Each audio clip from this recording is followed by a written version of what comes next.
Well, good morning, and thank you all for being here for the second meeting of the National Space Council. I want to thank all the members who are here, the members of our user advisory group, and all of those who have taken time to join us in person and online.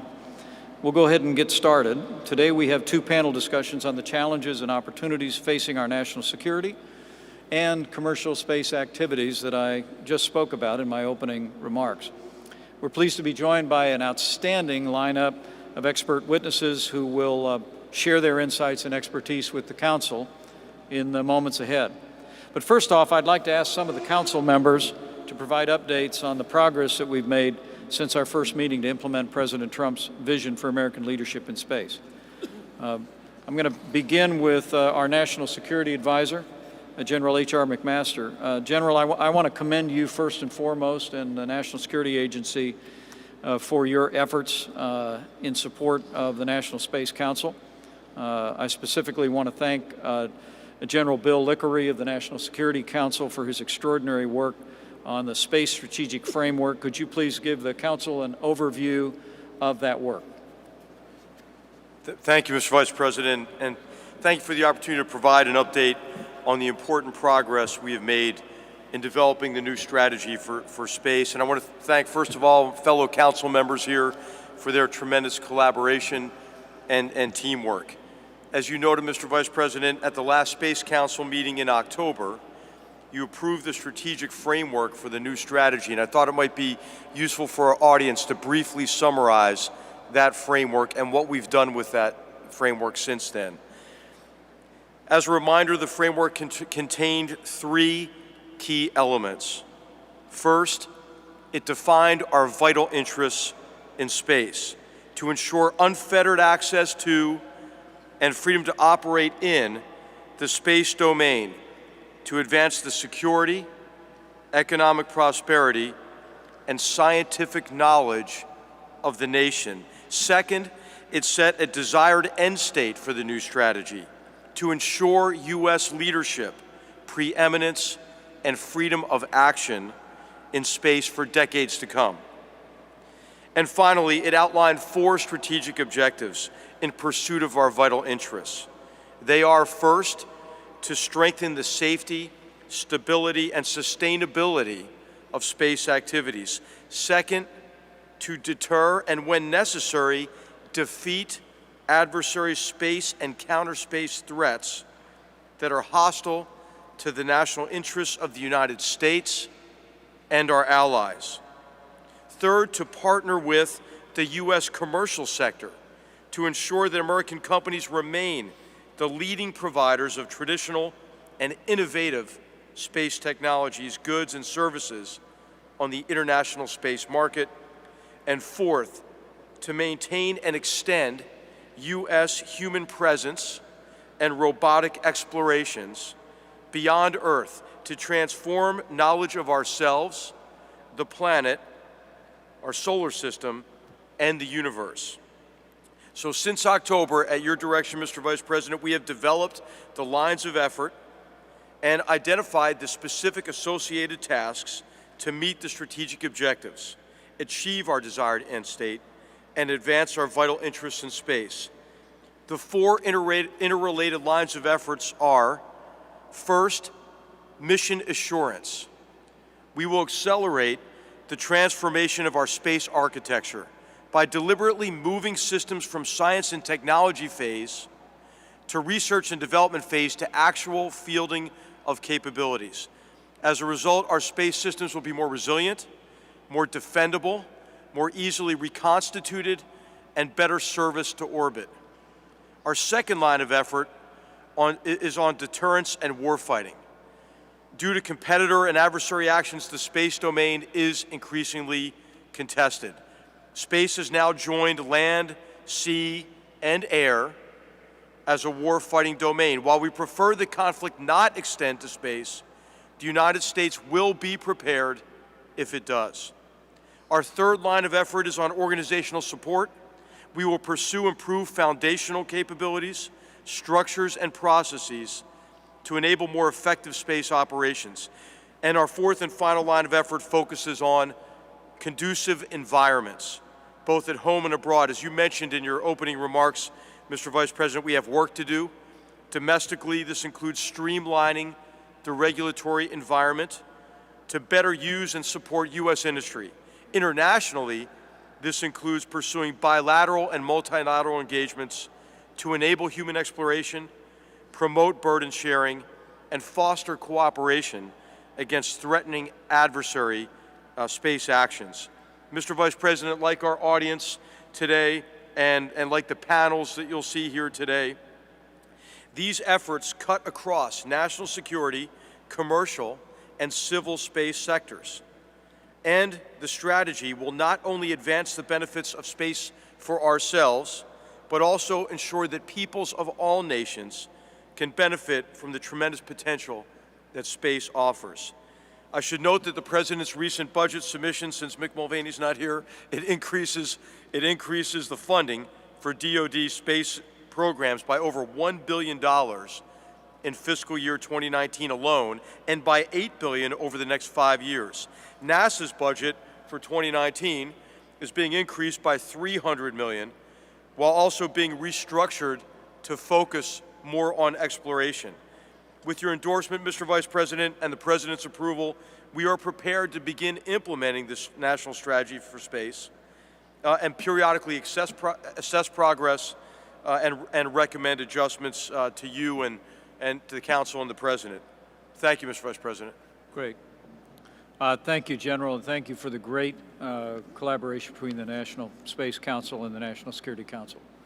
It's been seamless, and we appreciate your update for this meeting. The Acting Administrator of NASA, Robert Lightfoot, has been busy implementing the Space Policy Directive, and also that direction from the President guided the development of the President's budget submission. Perhaps you could give us a brief overview of the budget presentation and the implementation of the directive. Will do. Thank you, Mr. Vice President. And fellow council members, especially those of you that worked with us on this development of this answer and action to the Space Policy Directive 1. What we did in developing this initiative was we came up with what we call the Exploration Campaign. This Exploration Campaign is a national and agency effort focused on 3 core domains: low Earth orbit, lunar orbit and the surface of the moon, and Mars and other deep space objectives. With the goals of this campaign are to transition the U.S. human spaceflight in low Earth orbit to commercial operations, which supports NASA and the needs of an emerging private sector market, extend our long-duration U.S. human spaceflight operations to the lunar vicinity, enable long-term robotic exploration of the moon, both scientific and human, as we move forward, in preparation for further missions taking humans to Mars. The objectives in there, first of all, we'll start with low Earth orbit. Again, as I said, we want to end direct support to the ISS by 2025 while stimulating commercial industry to develop capabilities NASA and the private sector can utilize and meet NASA's exploration risk mitigation and scientific requirements. Starting in 2018, we'll increase the breadth and depth of the commercial and international low Earth orbit activities. Specifically, we'll offer to expand the International Space Station partnerships to new nations. Based on inputs from our current ISS and commercial stakeholders, we'll shape the plan to transition the International Space Station as we've been asked to go do. And we'll extend the public-private partnerships to help develop and demonstrate the technologies and capabilities that the new commercial products can be brought to bear in low Earth orbit. At the moon, we have 2 objectives, of course. It's a long-term presence in the vicinity of the moon and on the moon. Again, both scientifically and from a human perspective.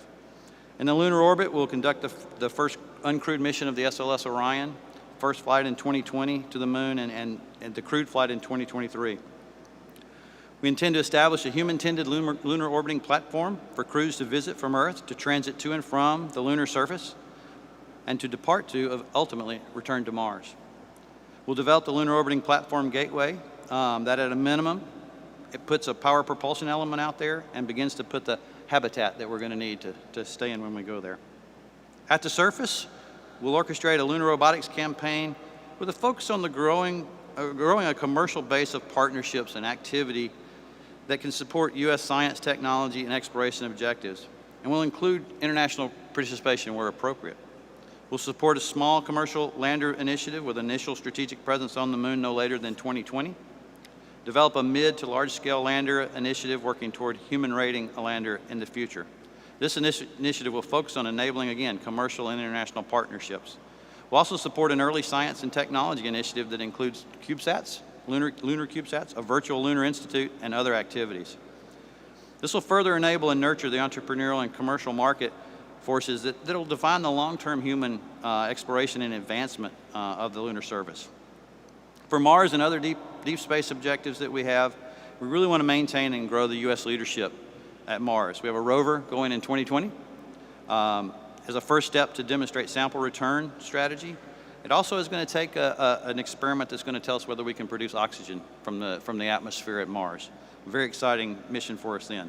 We'll use this mission as a building block for subsequent round-trip robotic missions with hopefully the first historic launch off of another planet and a sample return through the lunar gateway that we're building.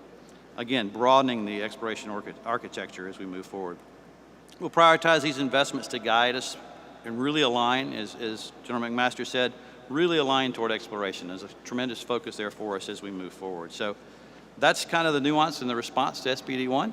And I think what you'll find, Mr. Vice President, is this NASA team, your industry team, and our international partners are ready to get started. So thanks for your support in the 2019 budget. We did see the increase, and we're ready to go do this. Thank you. Great. Thank you, Robert. Well done.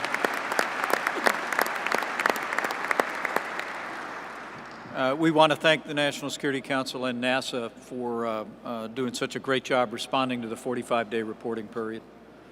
Not a lot happens in the federal government in 45 days, but you all did outstanding work reflecting the President's urgency on this effort. Two others that have done excellent work are the Commerce and the Transportation Department. The Transportation is represented by Deputy Secretary Rosen, and of course Secretary Wilbur Ross is with us from the Commerce Department. Jeff, if you want to give us a quick update, I know that Secretary Chow could not be with us today, but could you give us a quick update on some of the recommended changes that Transportation has been working through, particularly with regard to commerce, with regard to private space exploration and development? Yes, thank you, Mr. Vice President. I'm so pleased to be here with the Space Council, and all of us from the Department of Transportation very much appreciate and are grateful for your leadership. Secretary Chow was unable to make it today, but she asked that I make very clear that the Department of Transportation is strongly committed to regulatory streamlining and modernizing our commercial space regulatory framework. As was mentioned at the previous meeting of the Council, you asked us, along with OMB and the Department of Commerce, to prepare a new 45-day plan to overhaul, modernize, and streamline our somewhat rusty commercial space licensing framework. So we've worked hard to do that, and we've come up with some structural and meaningful changes to the status quo. And I hope the work we did, in combination with our colleagues on the Council and other agencies, will meet your approval. There are 5 main elements that I just want to touch on briefly today. The first is we want to implement accelerated rulemaking plans, meaning that we shorten the timelines that the FAA and the Department are working on to meet the ambitious schedule that you and the Council have set out. Second is we want to provide some immediate interim relief, such as the expanded use of waivers and programmatic approvals where they're appropriate, so that we can try to right away begin facilitating the objectives of the Council. A third piece of the plan is to focus FAA resources so that we strengthen the portion of the FAA that most directly deals with licensing and the regulatory approvals so that we can accomplish the goals that have been set out. A fourth item is to establish a joint task force. The purpose of this is to facilitate better coordination within the U.S. government so that people that need regulatory approvals don't face confusing situations as to who's doing what and how to get the approvals they need. But then the fifth piece, and perhaps the most important, is a new licensing framework.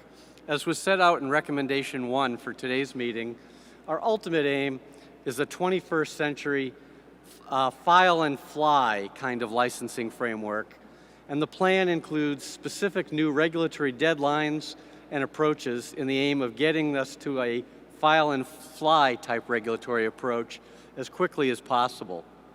So we look forward to implementing this changed approach and delivering on a more responsive, easier to navigate, and sensible commercial space regulatory framework, and very much look forward to working with all the folks on this council and others to make that happen. Thank you.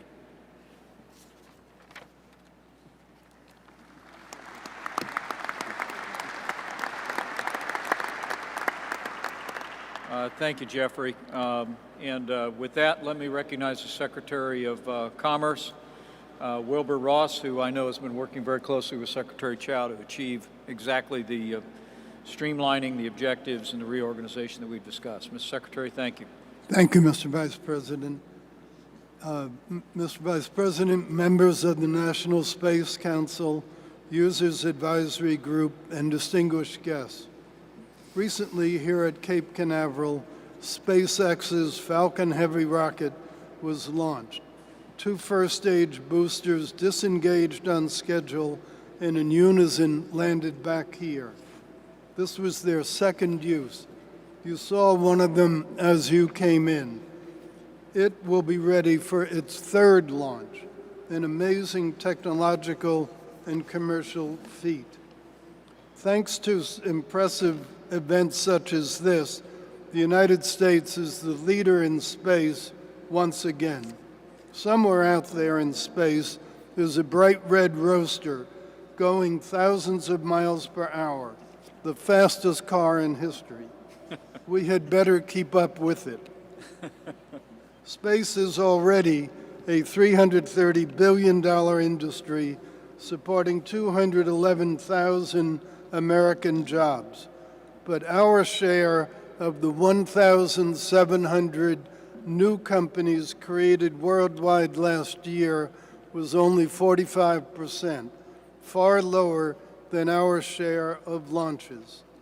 Private companies funded $3.9 billion of our space effort last year, but they're competing against 70 foreign governments, so they need all the support we can give them. Countries new to space have an inherent advantage in terms of the regulatory environment because they carry no baggage from the earlier, simpler days of space. In contrast, much of our remote sensing regulatory regime is 25 years old. Space 25 years ago bears little resemblance to space today. Now the rate of innovation is extraordinary, so we need an adaptive and relatively permissive regulatory system. NOAA, FAA, FCC, and other agencies each have a role, and they all have obligations to DOD, the IC, and state as well. That complexity inherently causes delay. Since the Council's first meeting in October, Commerce's review of the outdated regulatory framework and discussions with an ambitious but frustrated space industry made it clear that the rate of regulatory change must match the rate of technological change. That is how we will ensure that businesses choose the United States as their flag of choice for space. So at the department, we're working to create a new one-stop shop for space commerce. Mr. Vice President, with the Council's direction, I will move the Office of Space Commerce and the Commercial Remote Sensing Regulatory Affairs Office from NOAA to my direct oversight in the Office of the Secretary.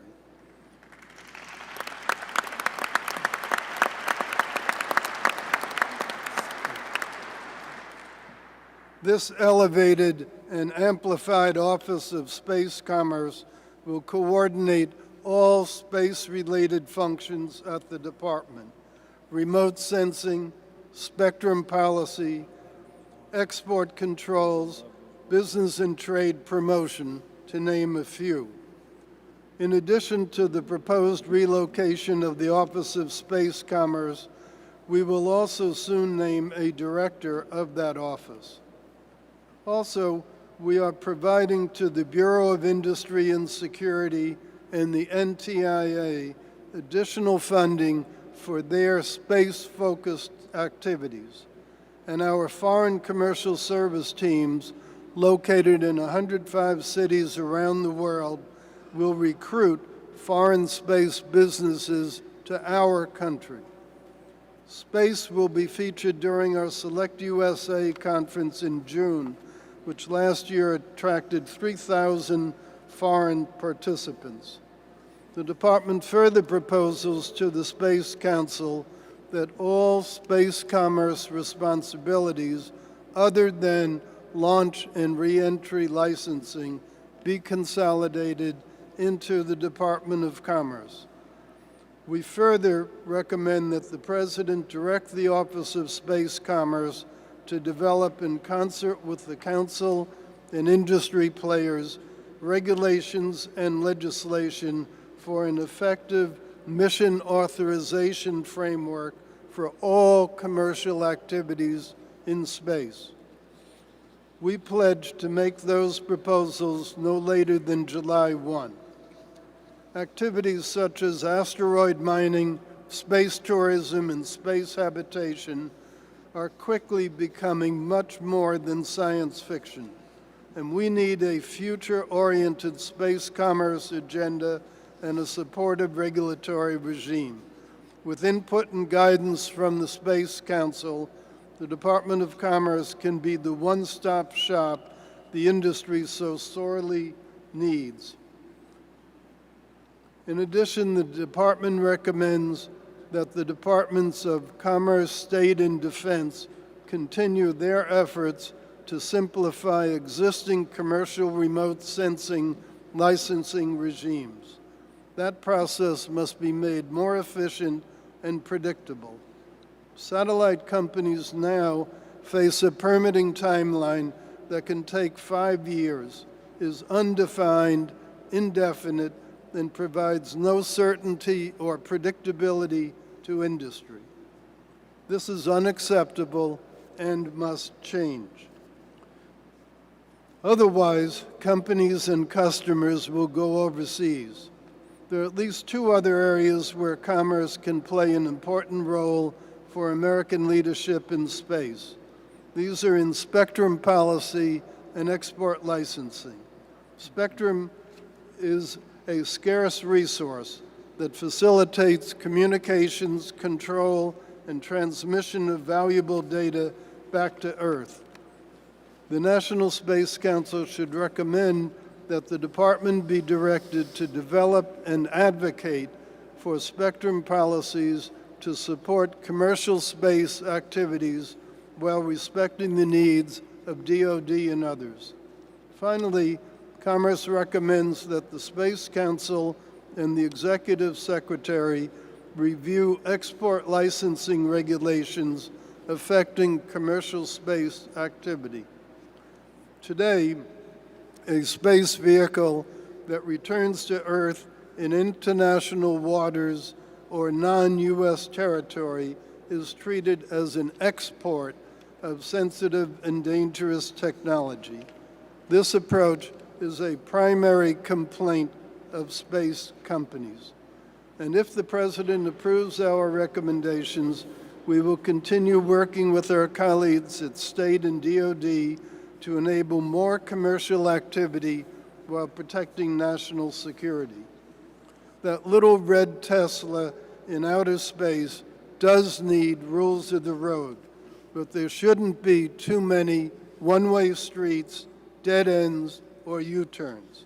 I promise you, commerce will be a good steward. Thank you.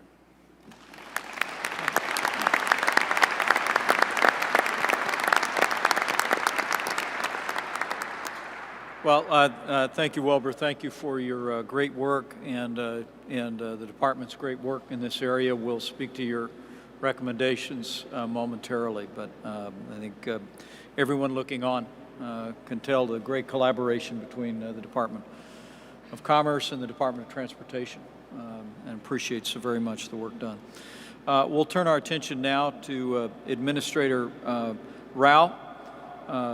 Thank you for being here today. Most people may not be aware of how important your job is to this industry at the Office of Management and Budget.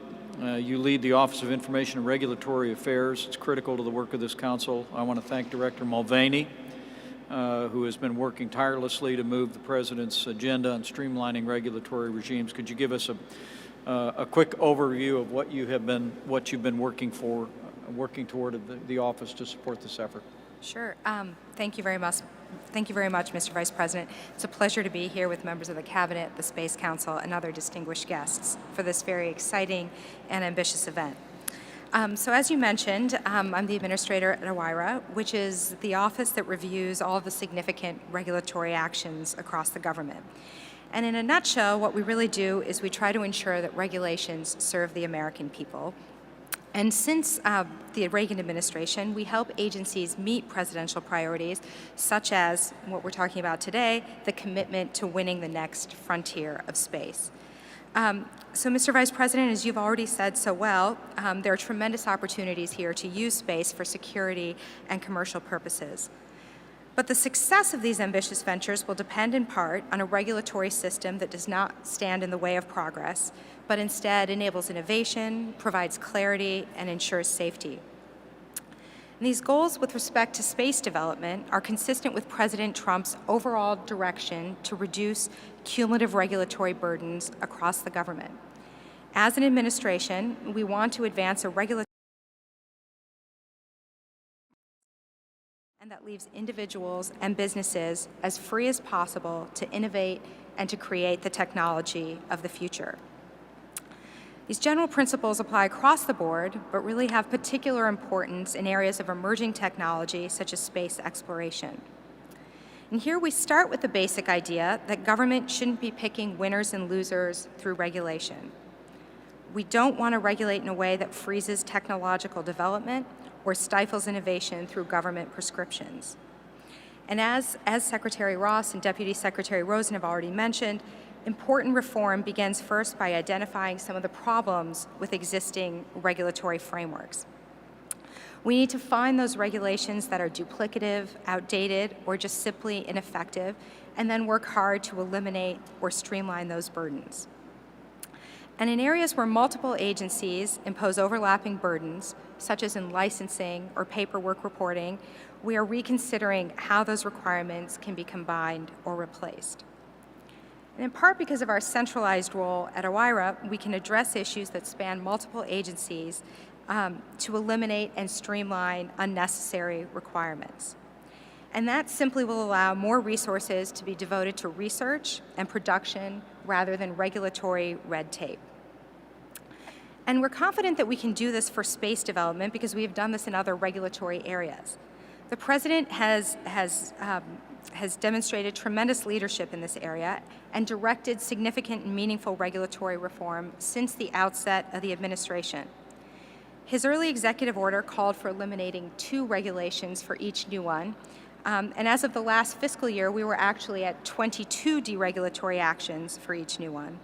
And in this coming year, agencies have proposed even more deregulatory actions and projecting a regulatory cost savings of over $10 billion.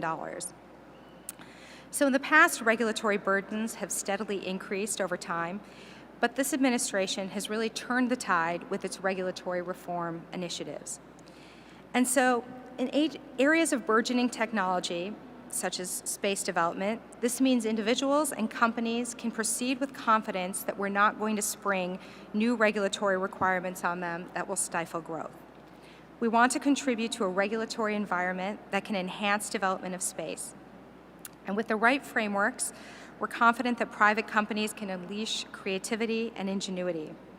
And we can enhance American global leadership by attracting investments in research and development for space.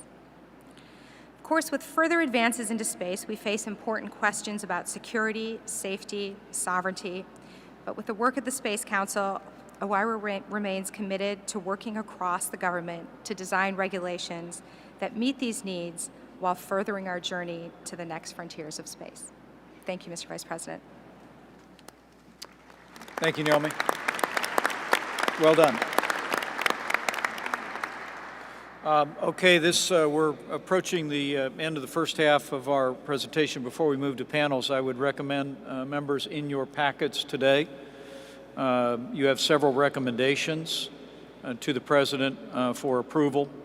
Recommendation 1 directs the Department of Transportation to replace prescriptive launch and reentry licensing regimes with a streamlined system by March 1, 2019, to be completed at that point on or before. Recommendation 2 directs the Department of Commerce to consolidate all space commerce responsibilities in the Office of the Secretary, as Wilbur described, and also develop a system that facilitates mission authorization for commercial space activities. There are other recommendations related to that the Secretary enumerated quite well. Recommendation 3 directs the National Telecommunication Information Administration and Commerce to work with the FCC to develop protections for the radio frequency spectrum, facilitating commercial space activities. And recommendation 4 directs the Executive Secretary of the Council, in coordination with all the members of the Council, to develop recommendations to streamline export control regulatory requirements by 1st of January 2019, also as the Secretary described. If there are no objections or questions, seeing none, I would, as Chairman, direct the Executive Secretary to include these recommendations in a decision memorandum for the President of the United States. Secretary Ross and Deputy Secretary Rosen, at our meeting later this year, I'd also like you to support or report to the Council the details, the progress that we are making against the President's decision and completion of the decision memorandum. Would you join me in thanking all of these terrific leaders for the job that they're doing? They've done a great work.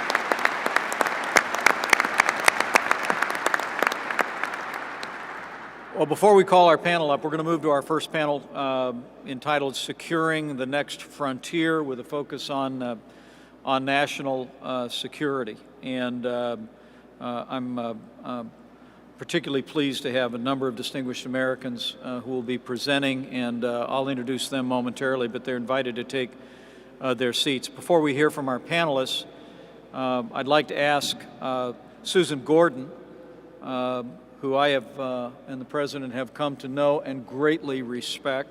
She is the Principal Deputy Director for National Intelligence for the United States. And Susan, maybe you could give us a brief overview of the security challenges that the United States faces in the space environment today.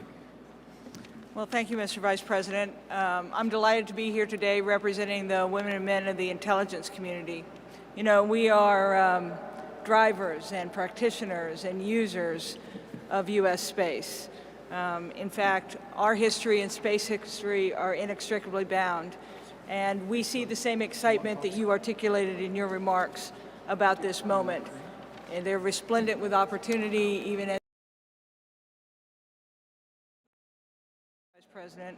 As your resident intelligence officer, I often bring the sobering information to any meeting. And so today what I thought I'd do is to spend a few minutes and just describe the plans and actions of foreign adversaries and competitors who would seek to impede our operations or challenge our advantage. Russia and China are each developing counter-space capabilities to use during a potential future conflict with the United States to reduce U.S. and allied advantage and effectiveness, eroding our information advantage. Both countries have robust jamming and cyber attack capabilities today and can threaten our satellite ground infrastructure. Russian and China destructive anti-satellite weapons, including missiles, lasers, and orbital weapons, will probably reach initial operation capability in the next few years. Russian lawmakers have promoted military pursuit of anti-satellite missiles to strike low Earth orbiting satellites, and Russia is testing such a weapon. Both Russia and China are developing laser anti-satellite weapons to dazzle or damage sensitive space-based optical sensors. And Russia and China continue to conduct sophisticated on-orbit activities, such as rendezvous and proximity operations that are intended to advance counter-space capabilities. Military reforms in China and Russia over the past few years indicate an increased focus on establishing operational aerospace forces and integrating attacks against space systems and services with military operations in other domains. China's People Liberation Army has formed counter-space military units and begun operational training with counter-space systems, including the ground-launched anti-satellite missile that was initially tested in 2007. Now, the idea of space threats also includes the use of space to enable or empower military operations on the Earth's surface. Foreign countries will continue to improve their military and dual-use reconnaissance, communications, and navigation systems in terms of the numbers of satellites, the breadth of their capability, and the application for use. And other nation-state and non-state actors will gain access to advanced space-enabled technology in the coming years as the global space industry expands. They will increasingly have access to weather, communications, navigation, and timing data for intelligence and military purposes. The panel will do a great job of making my next point, but I'll briefly state that I'd like to call the attention to China's impressive rise. It is impressive as a space power. They've increased the number of their active satellites by more than an order of magnitude since 2000, and a result of Beijing's strong investment in its satellite and rocket manufacturing capability. China's satellite technology has become increasingly sophisticated, and a case in point is the success that China has achieved in world-leading ground-to-space quantum communications experiments. I think in sum, China has the best politically supported and best resourced foreign space program that we have seen in many years, and its years of intense activity are beginning to bear fruit.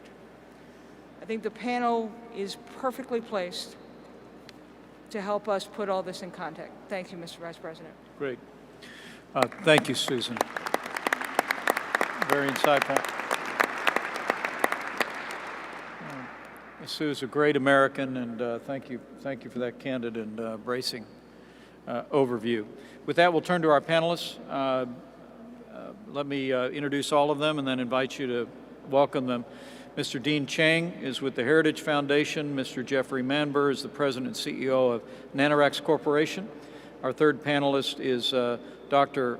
Bovya Lal of the Institute of Defense Analysis, Science and Technology Policy Institute. Join me in welcoming all of our panelists, would you please? Thank you all.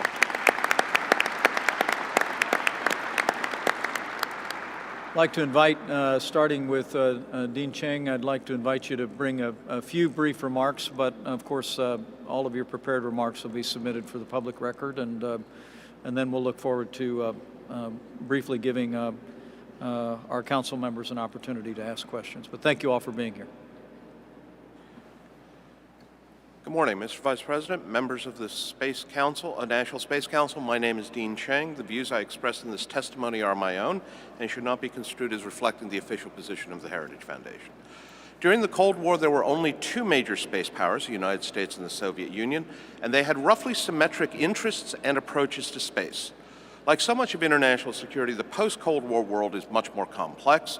There are more space players today, including a growing set of non-state and commercial actors. At the same time, the American dependence on space has broadened. The U.S. military depends upon space-based systems for the American way of war. Financial institutions, farmers, and Amazon all increasingly depend on space systems for their day-to-day operations. Given this dependence, revisionist powers and security competitors are likely to target American space systems as an essential means of countering American economic and military capability. This evolving set of circumstances for both space and American security is reflected in the growing challenge posed by other space powers, and especially the People's Republic of China. The PRC has pursued a set of space policies that do not parallel American or Soviet ones, and it is now exploiting not only new technologies to expand its space capabilities, but also undertaking new organizational approaches and innovations. Some of the key characteristics of the Chinese Space Challenge include, first and foremost, that China is fundamentally a major space power. China possesses all of the key elements required for supporting a major space presence. Above all, it has the political will to support and sustain national commitments to space. China has also committed the industrial, financial, and human capital to translate those desires into today's array of satellites, boosters, and launch sites. And it is important to note that those systems are largely indigenously designed and constructed. China may engage in all sorts of industrial espionage, but much of its space program is indigenous and homegrown. China's space program has a very heavy military component. The basic reality is that when we interact with China's space program, we are essentially interacting with China's military. China's space facilities, personnel, and programs are largely drawn from that military. Its facilities are PLA bases, their staffs are PLA personnel, and the heads of key programs, such as the China Manned Space Engineering Office, are drawn from the military. China's space program, however, also reflects its approach to dual use and civil-military integration. China's space industrial complex is not so much a revolving door as a broad atrium for Chinese aerospace engineers and managers amidst all of these state-owned enterprises. And the result is far closer to a single integrated space enterprise with relatively few demarcations between the military and civilian. This reality will likely apply to China's emerging set of commercial space entities as well. China is actively promoting the development of new commercial space companies that range from those supported by state-owned enterprises to more independent private firms. But given the interest in melding civilian and military capacity, as well as past evidence behavior in the telecom sector, it is vital to recognize that these private firms will at the end of the day respond with alacrity to central government directives.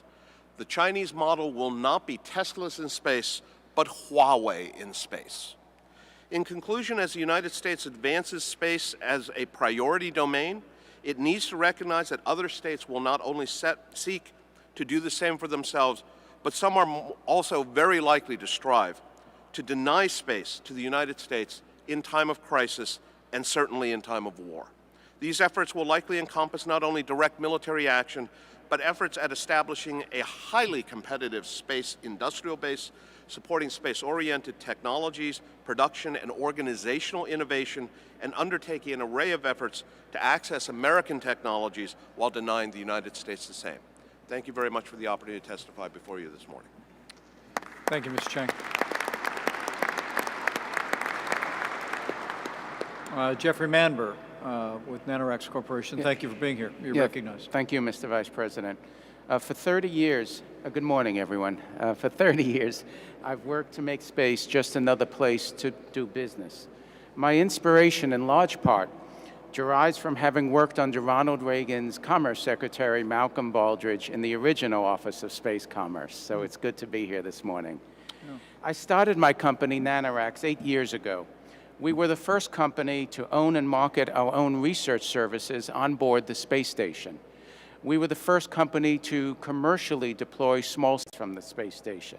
As of today, we have launched over 600 payloads from customers in over 30 countries. Our commercial customers range from the U.S. government to high schools.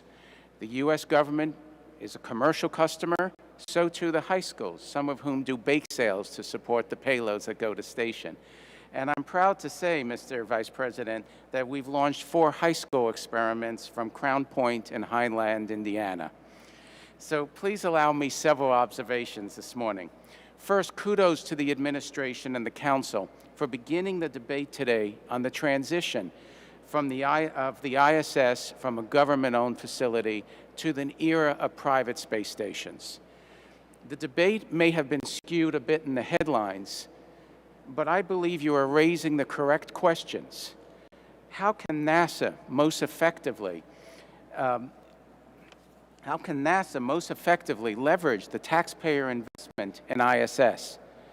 Can commercial industry safely and cost-effectively operate the ISS and other commercial platforms? And we understand it's not black and white, but it is an end to accepting that the government support of ISS is the only pathway, and how will the government in the future behave more and more as a tenant, just the way it is in every other marketplace. So we're very excited by this. Finally, as I look overseas, it's my opinion, as a businessman, as a space businessman, that the United States cannot simply ignore China's commercial space ambitions. Commercial space ambitions. China is quietly developing a robust commercial space industry. I say quietly because Americans are barred by our own regulations and our own mindset from participation in this marketplace.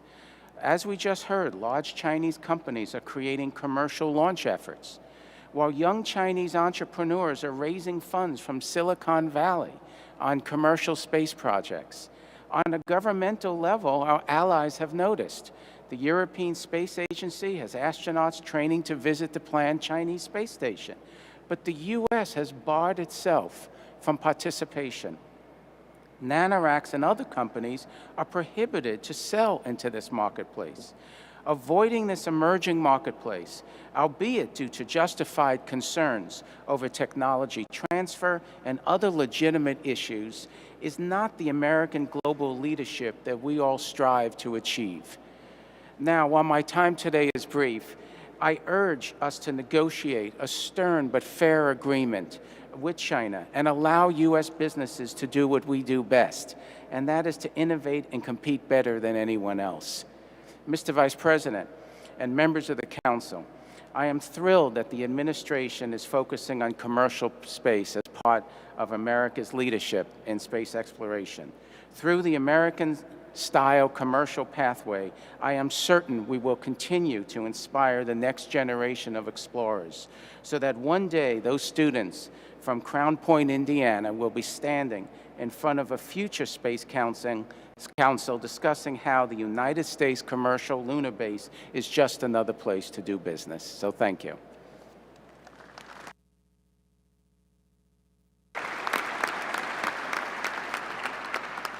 Thank you, Jeffrey. Well said. And Bhavya Lal is recognized, and then we'll move on to questions after your presentation. Good morning, Mr. Vice President and members of the National Space Council. A discussion on the threats to U.S. competitiveness in space needs to start with the acknowledgement that we are the preeminent space power in the world today. The U.S. government still spends more on space than the rest of the governments in the world combined. The United States has more satellites and other assets in orbit than any other country in the world. The world's currently most powerful rocket, launched just 2 weeks ago, is a product of American industry. A recent study on global trends in small satellites by my organization, the IDA Science and Technology Policy Institute, found that about 2/3 of the 100 organizations doing the most innovative R&D in the small sat sector are US-based. These advantages cannot, however, be taken for granted, and our leadership in space is increasingly being challenged. Global investments in space have steadily grown over the past 2 decades. A decade ago, for instance, fewer than 50 countries were investing about $40 billion in space. By 2026, 30 more countries are expected to join the Space Club, and global expenditures are expected to double those of 10 years ago. Growing international expenditure is only one development in the space sector. Partially as a result of investments from the US government, there have been dramatic improvements in the technology used in the space sector. In some areas, costs have fallen orders of magnitude. Using a combination of alternative architectures, such as swarms of hundreds of satellites, and business process innovation, relatively inexpensive breadbox-sized satellites are able to nearly match services that were previously feasible only with bus-sized satellites that cost hundreds of millions, if not billions of dollars. Buoyed by the perception of profitability, space has become an attractive target for private investment, almost $17 billion since 2000 and $4 billion in 2017 alone. As a result, some sectors of space are transitioning from a top-down government-led operation to a globalized industry with worldwide supply chains and customers. Using both domestic, investment, and products and services from this rapidly growing private sector, the rest of the world is leapfrogging decades worth of technological development, aiming to build systems that can compete with the United States in many areas, including launch, robotic space operations, and even human exploration. My central point is that threats to U.S. leadership in space have arisen primarily from these structural changes that are enabling many more countries to target and achieve success in space, and there is no turning back the clock. In this environment, maintaining U.S. leadership means that the United States, more than ever, needs to leverage its core competitive advantage, an innovation ecosystem that rewards creativity, entrepreneurship, and risk-taking. Going beyond the fundamentals, there are some space sector-specific actions that would be relevant as well. I propose we begin with 3. Ensure that our regulations empower the U.S. private sector to continue to out-innovate the rest of the world, ensure government spending is more efficient, and invest in capabilities where we absolutely must have overwhelming advantage over other countries. I look forward to contributing to this discussion.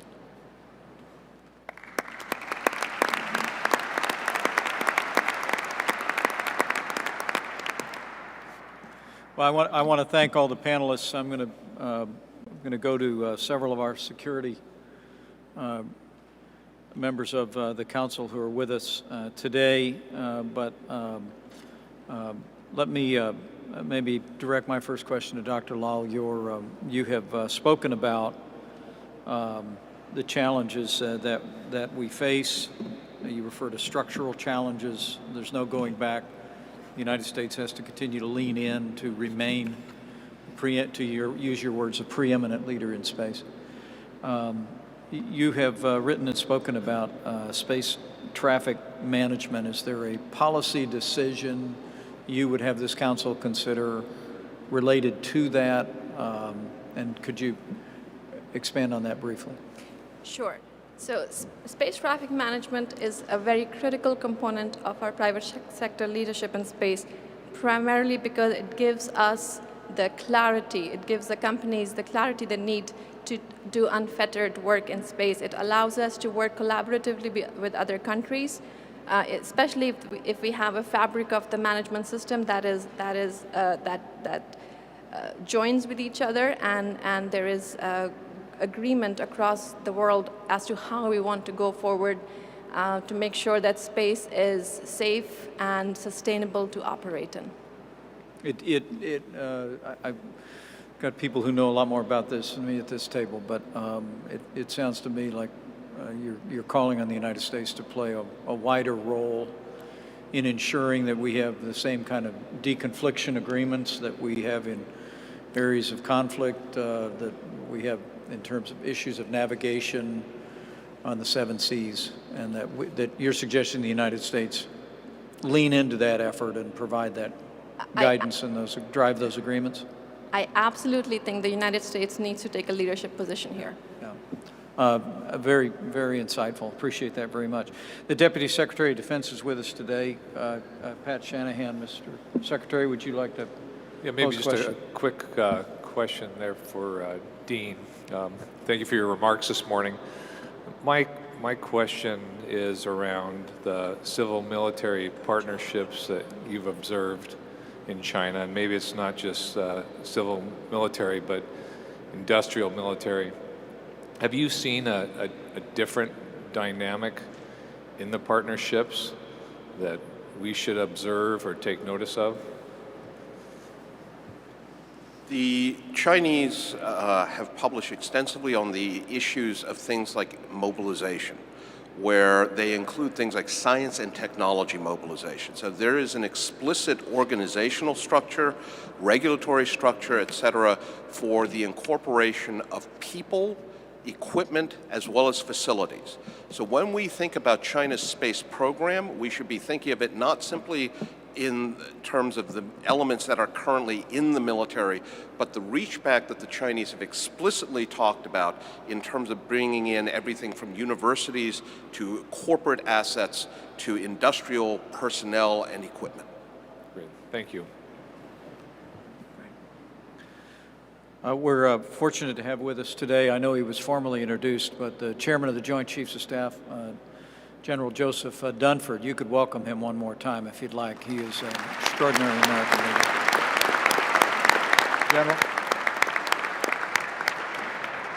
I have a question for Mr. Manbury. You talked about not allowing concerns over technology transfer to inhibit our progress, but you know, it struck me as I was listening to the recap of the strategy from General McMaster that we are going to have concerns over protecting our intellectual property and our classified information. And I wonder, from an industry perspective, with now 3 decades of experience, you can maybe talk a little bit about how do we get that balance right? Yeah. Because again, as we implement the strategy, we ought to think about that up front and make sure that we do that. And I'm particularly struck by it because of the brief on China. And although you say that most of their capabilities are indigenous and homegrown, that would actually be unique in Chinese experience, that most of their current modern capabilities are indigenous and homegrown, because I think we know that we've had an intellectual property challenge and a classified information challenge with China. So maybe, Mr. Manbury, you're probably the best one to address that. And again, it's about getting the balance right. Right. It's a fascinating question, and thank you for it.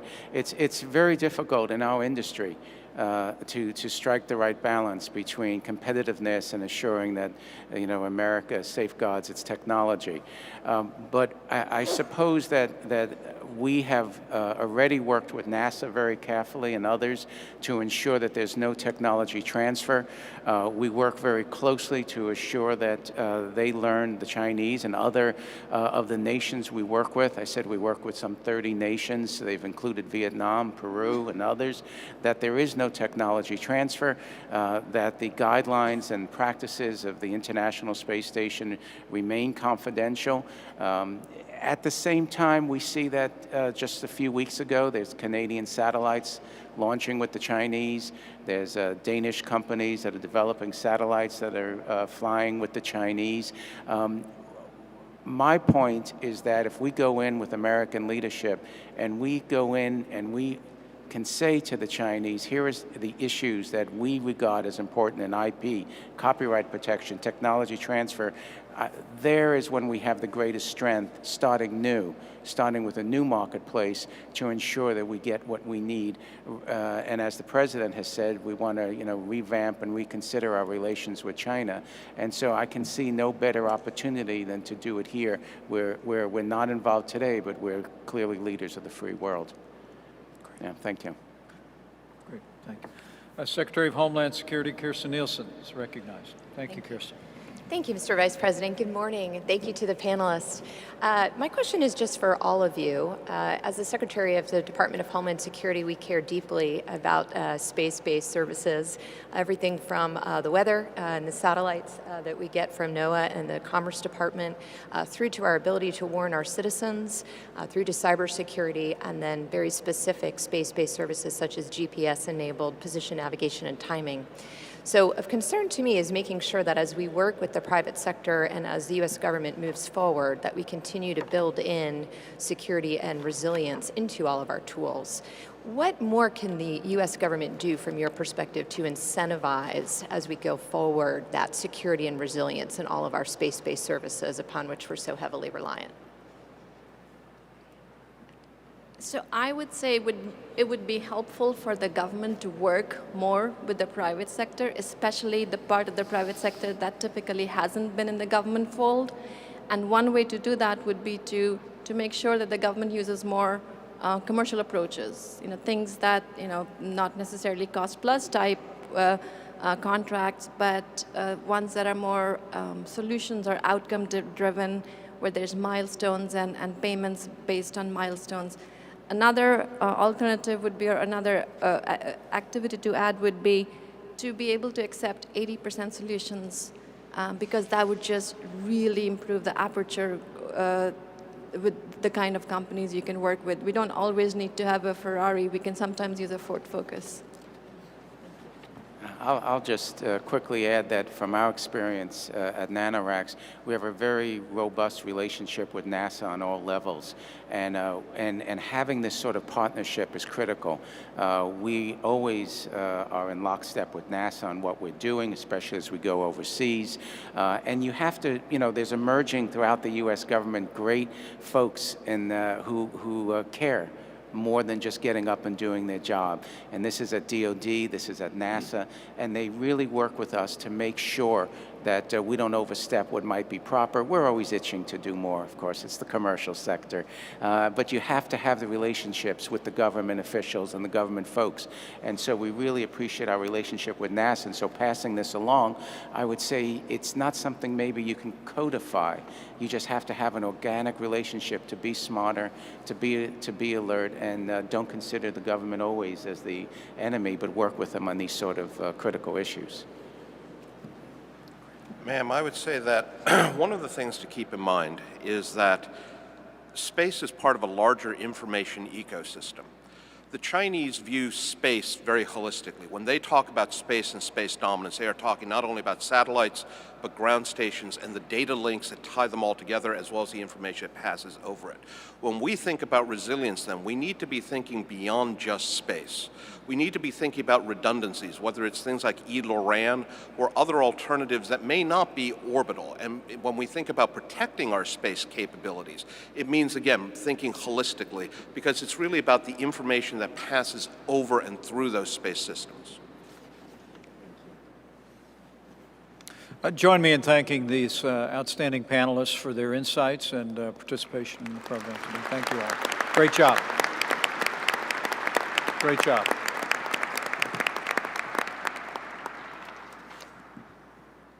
Our next panel is entitled Entrepreneurship on the Next Frontier. I'll invite our panelists to go ahead and make your way to the stage. Before we get started, let me just say to all the members of the National Space Council, I think we've heard some very insightful recommendations, and particularly would request General McMaster that if you could develop a plan that identifies additional steps derived from the discussion today that ought to be added to our space strategy. We'll look forward to your presentation on that at the next National Space Council meeting.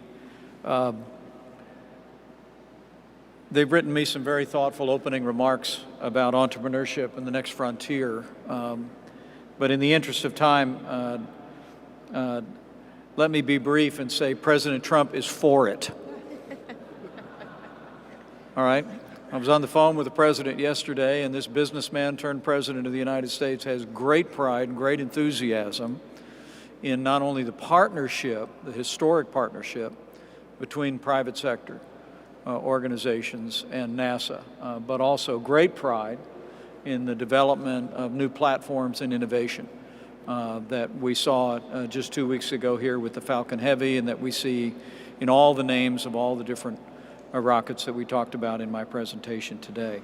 I was at the Mojave Desert and visited another American spaceport, and I can't help but think 100 years from now that it will be our private sector pioneers that help lift America into this new era of space exploration, just as American pioneers have done in the past. So that said, I just want to express a great enthusiasm for President Trump, great gratitude to this distinguished panel. And let me introduce them all and then invite you to give them a welcome. In the interest of time, I'll ask the panelists to summarize your remarks. We'll have time for a few questions before we're spirited off to a tour, and I have to wing my way with many of these cabinet officials back to Washington, D.C. Our first panelist is Mr. Eric Stallmer, President of Commercial Spaceflight Federation, one of our hosts here today for events last evening. Secondly is Kevin O'Connell, President of Innovative Analytics Training. Then there's Tom Stroop, President of Satellite Industry Association, and our fourth panelist is Dr. Mary Lynn Dittmer, President and CEO of the Coalition for Deep Space Exploration. These are four great champions of American entrepreneurship in space, and we're honored to have you all here. Thank you so very much.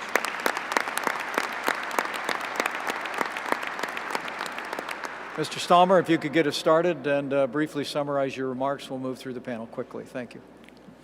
Thank you, Mr. Vice President. Cabinet Secretaries and members of the National Space Council, thank you so much for giving me the opportunity to be here today. America's commercial space sector is growing in a pace and breadth, creating thousands of high-tech jobs driven by billions of dollars of private sector investment. Last year, we witnessed many breakthrough capabilities by U.S. commercial space companies. And just recently, as we discussed today, just last week, or a few weeks ago, SpaceX launched its Falcon Heavy, the first heavy-lift rocket developed and launched with fully private funding. Blue Origin flew its New Shepard to space under the new RLV license, the first such revenue flight. They're also developing their own heavy-lift vehicle with private sector funding, But two significant challenges threatens America's goals in expanding our economic sphere and deepening into space. Commercial space transportation and remote sensing are growing at unprecedented rates, while new space applications like space manufacturing, resource prospecting, and human habitation are being introduced. As discussed earlier, our legal and regulatory and organizational frameworks have not caught up and are putting on the brakes on our current progress as well as our future possibilities. We need to strive for what economists call permissionless innovation in spaceflight. So long as public safety, international obligations, national security are not compromised, the presumption should be that a commercial space project can proceed. The regulation of space launch and re-entry to protect the public definitely warrant a license regime. However, the current regulations, written decades ago, based on 1980s technologies and operations, those rockets were expendable, very expensive, and infrequently launched and carried only one payloads. Spaceports also face inconsistent interpretation of regulations and requirements. The same rules are required to be implemented differently at different launch sites. And even modest improvements to spaceports' infrastructure can require new rounds of environmental review because it modifies the launch site operator's license. Our members at CSF are eager to work with the administration to modernize and streamline various licensing rules into one performance-based rule that preserves public safety without restricting industry's speed and flexibility to invent a future where launches are more frequent, more affordable, and certainly more reliable. In many cases, rules can be made clearer and more concise with explanatory details left to guidance. Remote sensing in particular has been constrained by outdated regulations that often aren't faithfully implemented. And finally, it's time for the federal government to create a minimalistic process for approving new commercial space activities by U.S. companies. H.R. 2809 provides narrowly tailored approach to government oversight of those activities, which is why CSF has endorsed this passage. With a commercial space industry unleashed to advance quickly as possible, the U.S. government needs to adapt to gain the maximum public benefit. Commercial companies can deliver results faster and cheaper for taxpayers, but only if federal agencies use commercial-friendly procurement methods that pay for results, not for just effort. For example, NASA should be encouraged to use competitively awarded, cost-shared, funded Space Act agreements to develop new space exploration capabilities so that the United States can affordably accelerate a return to the moon and voyages beyond. All space-related agencies should ask the question, can we partner, before taking the traditional cost-plus contracting path? In conclusion, America's industrial paradigm for space has fundamentally changed, developing to a point where the U.S. government regulations and contracting practices are now our largest impediments. Now more than ever, we need the National Space Council, and we need you to take action and work with industry. Thank you so much for your time.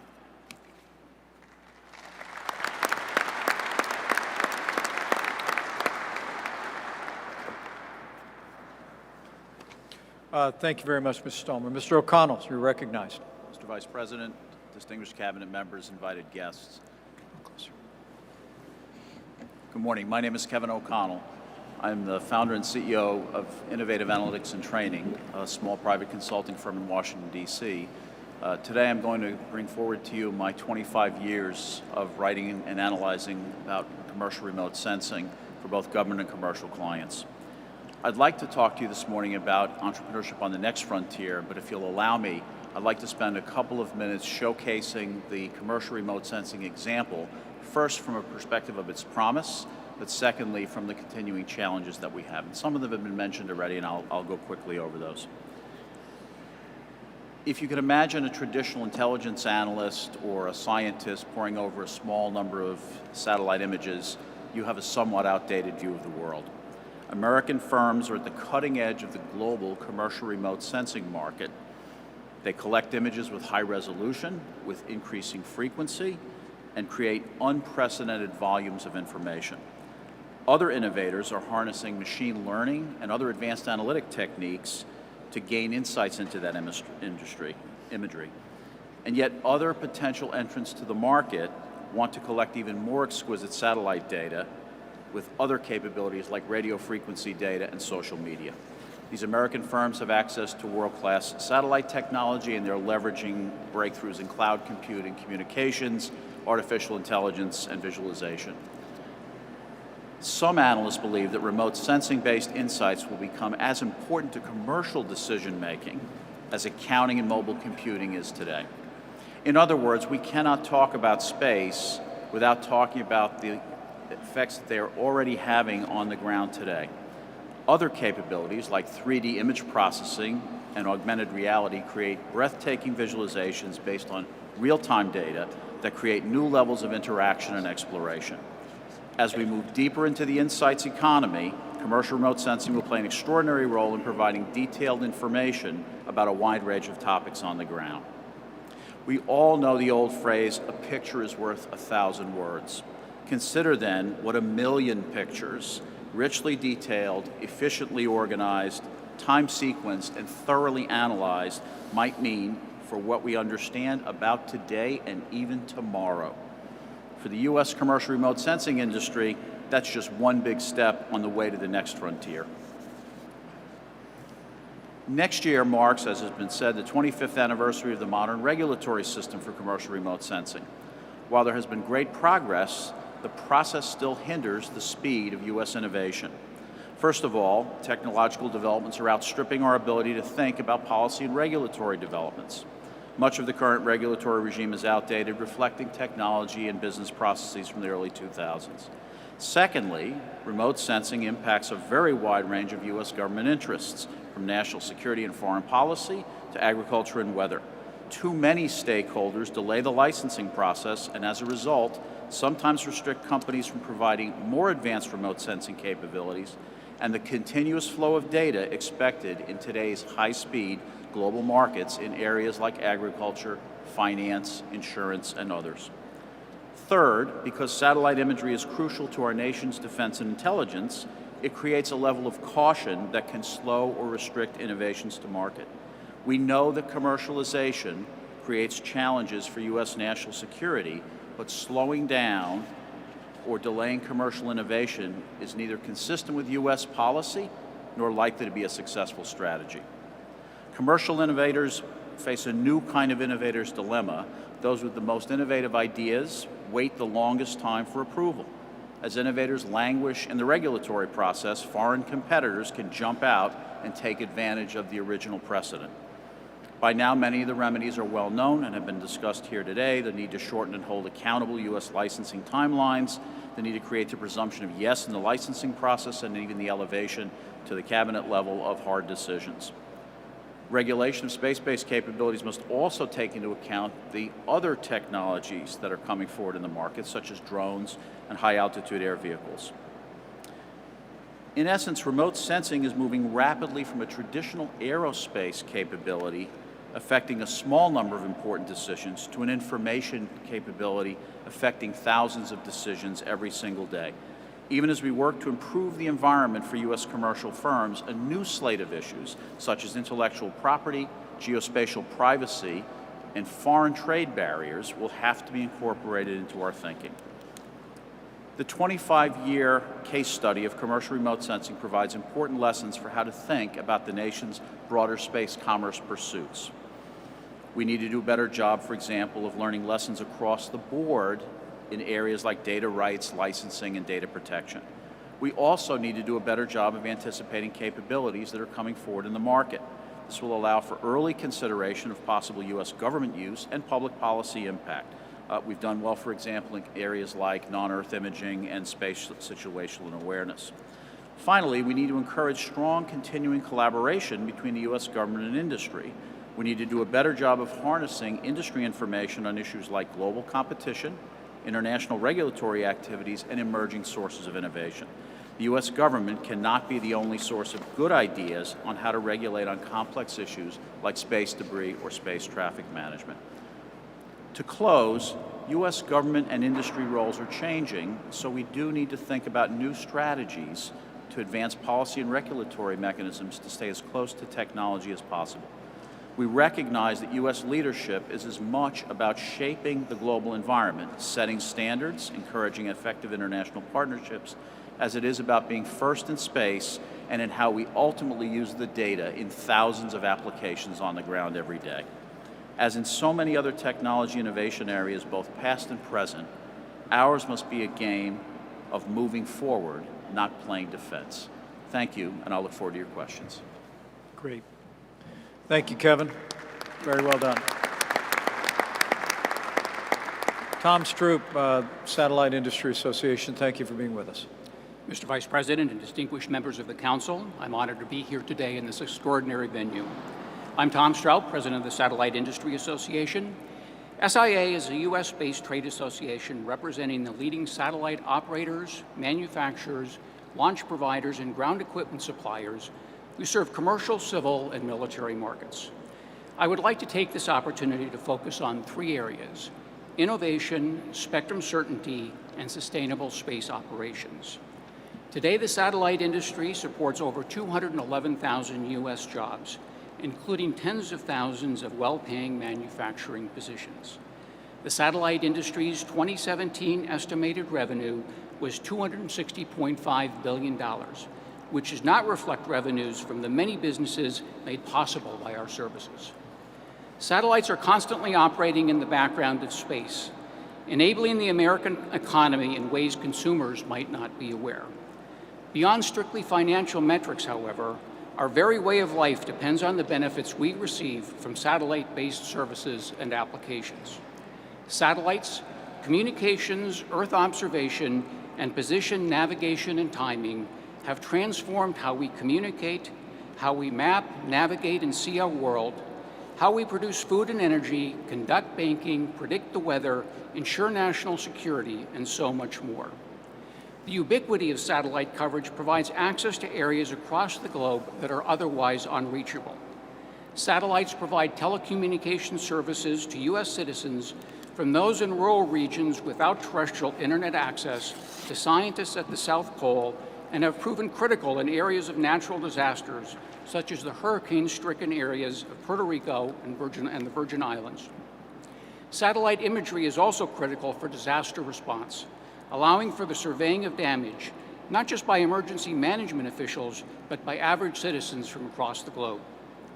All of the breakthroughs we've seen because of satellite technology should not be taken for granted. They depend upon our industry's ability to access spectrum. In order to sustain and meet the growing demand for satellite services, we encourage regulators to continue to allocate sufficient spectrum for satellite use, both domestically and via U.S. support at the upcoming World Radio Communications Conference. Regulatory streamlining and certainty also are critical for the advancement of new technologies in the industry. With plans to launch satellite constellations of hundreds, if not thousands, of satellites over the next decade, it is crucial that regulation be adaptable to new technologies. Finally, sustainable development must also be at the heart of innovations and advancements of the satellite industry. As a shared natural resource, it is our responsibility to ensure we protect space and ensure its availability for use by future generations. Thank you, and I look forward to your questions. Thank you very much. Well done, Tom. Appreciate it. Marilyn Dittmar is with the Coalition for Deep Space Exploration, and we're grateful for you here. Thank you, Mr. Vice President. Members of the National Space Council, Executive Secretary Pace, thank you for inviting me to speak on entrepreneurship and economic expansion in the new frontier. Entrepreneurial risk-taking and innovation are without doubt engines for economic development in space, beginning in low Earth orbit and expanding toward the moon. At the same time, government programs such as the Space Launch System, the crew vehicle Orion, and the ground systems necessary to support both government and industry provide much-needed infrastructure for further economic development. Even more importantly, they maintain national constancy of purpose as a signal to other governments of the U.S. commitment to leadership in space. As has already been discussed, the nature of the policy and regulatory framework guiding our collective efforts is crucial. I would like to address the third rail, acquisition reform. The fiscal, programmatic, reporting, and management burdens associated with the often glacial pace of traditional contracting can hardly be overstated. As an aside, when I was asked by a member of the presidential transition team what single thing could most advance exploration of space, my answer was FAR 2.0. Of more importance, even alarm, the slow nature of government procurements creates barriers to technological advancement, posing a threat to our national security and our leadership in space. This is not to say that traditional contracting should be abandoned. For example, cost-plus contracts for managing large-scale development programs provide stability, reduce industry risk, and ensure sustainment of the U.S. industrial base over the years or decades that are often required for these programs. That said, the means to leave the starting gate with far more agility than currently exists, as well as renewed mechanisms for accountability and constraints on schedule and cost growth, are of primary interest in reform. Other transactional agreements, or OTAs, represent a different approach, not subject to the oversight required of federal contracts. OTAs provide flexibility, but also increased risk of reduced accountability and transparency. For this reason, the vast majority of them are relatively low value. Notable exceptions include the Commercial Orbital Transportation System, or COTS, and the Commercial Crew Development Program, both at NASA. During COTS, the government invested a substantial amount of the costs and left development in the hands of private enterprise. The resulting systems were developed at much less cost to the government than a traditional cost-plus contract would have achieved. The story is less clear with crewed systems, however, wherein the balance between contractor discretion, government insight, and the risk to human lives continues to be debated. I turn next to public-private partnerships, or P3s, which have advanced both the A and the S in NASA, aeronautics and space. P3s take many forms: subsidies, government-backed loans, government-owned contractor-operated entities, repurposing of public assets, just to name a few.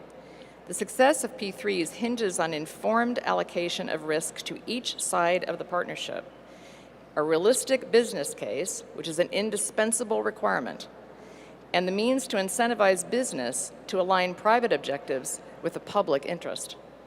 As a path forward into deep space, P3s carry much promise, but as on Earth, they require a carefully thought out set of requirements, processes, and objectives.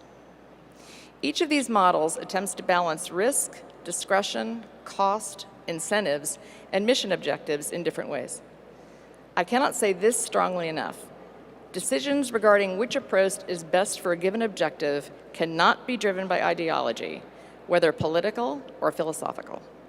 Rather, an acquisition framework that drives successful program development and execution, encourages private investment and market-driven solutions, and maintains the ability to adapt to always changing external realities should be our collective goal. Thank you.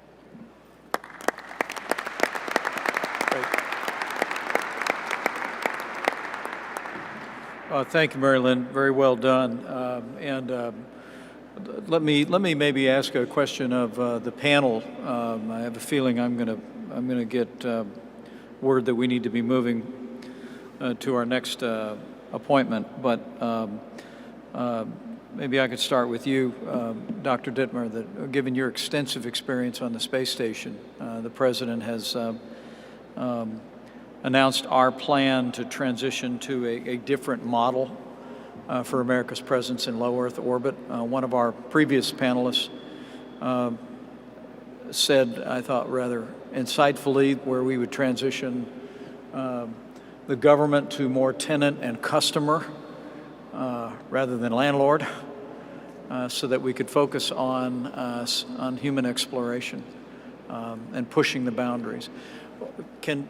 Since you all represent this industry, could each of you maybe give me 1 minute on where the where are the opportunities, where are the challenges, what should this council be aware of as we seek to make that transition? And Dr. Dittmer on the space station, you've forgotten more about it than Oliver learned. So I'll start by saying that the demand side is as important as the supply side in this case. And so finding additional ways that have already been discussed, but many other ways to encourage demand to develop, especially in low Earth orbit, is critical. I think we also need to establish some criteria for that transition. Those should include readiness to assume role of the commercial industry, and there's certainly a number of efforts that are underway right now. A clear strategy for continued expanded international collaboration, both in low Earth orbit and then toward the moon, is very important. The framework that guided the development of the station has enabled everything that's happened there, and I think that's critical. A plan for ensuring that critical exploration technologies can continue to be developed. So, for example, environmental control is very important. Astronauts like to be able to breathe when they're in deep space. So we need to make sure that we have a working system that will enable that over a long period of time in deep space. And then the nature of the vehicle itself. What is it capable of? What is the follow-on capable of? Sort of what do we want to do with it going forward? Good insights. Anyone else? Just a quick shot on Just very transition. quickly, I would also address procurement reform, because I think very often, as the military is a large customer of the industry, making a transition from viewing themselves as purchasing satellites to purchasing services, in addition to the unique satellites that they have a specific need, but looking at how they can acquire satellite services more quickly would be important. Great. Kevin, Eric? Just briefly, I think anticipating the kinds of capabilities that are coming forth in the market, paying explicit attention to U.S. government use, to public policy concerns, et cetera, something that needs to be done proactively, not wait until people show up with a new capability for licensing. And I think, just to touch on what Mary Lynn said, the idea of having a smooth transition plan, avoiding any kind of gap, and really utilizing a lot of the innovation and the technology that the commercial industry is driving right now, whether it be through habitat modules or new transportation systems, or just the experiments that are taking place on the International Space Station. I think there's remarkable technologies that are being developed at a rapid pace, and we want to incorporate them throughout the process of this transition. That's great. That's great. Join me in thanking this outstanding panel. Great insights, great overview. Thank you so much. Great job. Well, to members of the National Space Council, I think this has been a great discussion. Before we adjourn, I'd like to task a few items to assign to Administrator Lightfoot. I'd appreciate you working with Commerce and State to develop a strategy to develop the framework for greater cooperation with our private sector partners and, as appropriate, international partners as well. I'd welcome your recommendations by our meeting this fall that we could forward to the President in the form of a decision memorandum. And we already, I think we touched on a number of issues in the previous recommendation, but this panel's been a great affirmation, I think, of the overall direction, but we'll take your steady counsel on this on an ongoing basis.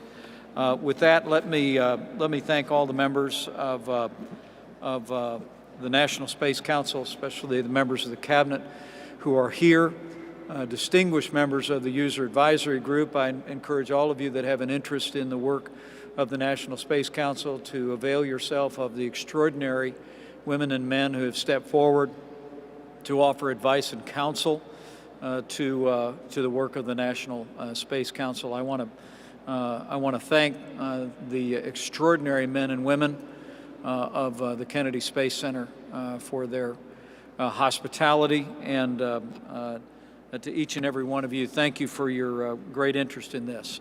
The work will continue, and America is leading in space again. Thanks to all of you. Thank you. God bless you. It's good to be with you all.